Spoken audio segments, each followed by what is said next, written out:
তুমি অনেক দিন ধরে দোয়া করছো, হয়তো গভীর রাতে উঠে কাঁদছ, হয়তো সেজদায় মাথা রেখে বলছো, হে আল্লাহ, আমার কষ্ট তুমি দেখো না?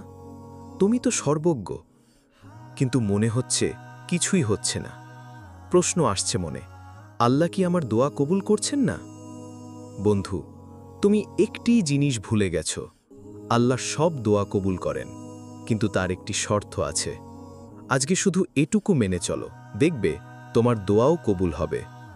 শর্ত কি জানো? বিশ্বাস। অটল, অটুট, অবিচল বিশ্বাস।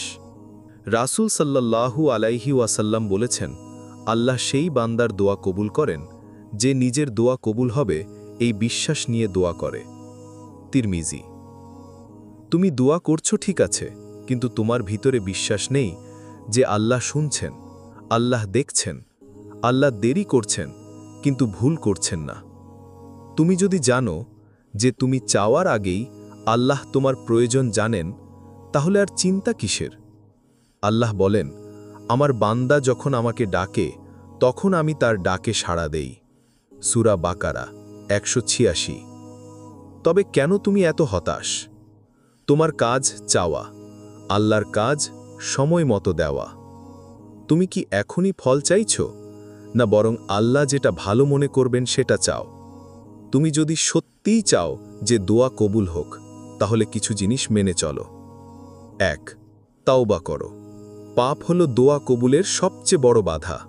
তোমার জবানে দোয়া, কিন্তু জীবনে হারাম। দোয়া কিভাবে উঠবে আকাশে? 2. নামাজ ঠিক করো।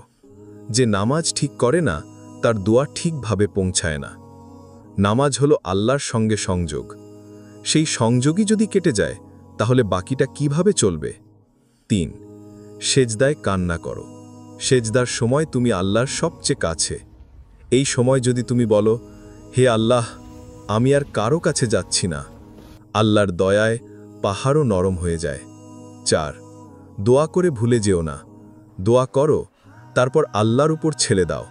দুশ্চিন্তা না করে বলো, আমার রব জানেন আমি কি চেয়েছি, আর তিনি আমার জন্য যা ভালো সেটাই করবেন।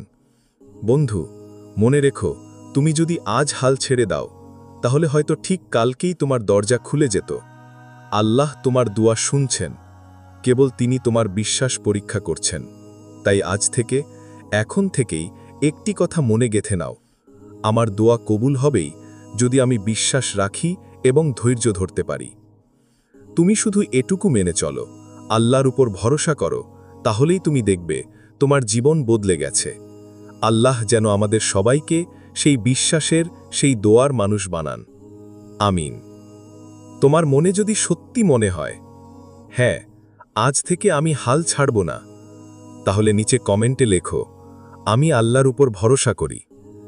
ভিডিওটি ভালো লাগলে লাইক করো, শেয়ার করো এবং চ্যানেলটিকে সাবস্ক্রাইব করে পাশে থাকো।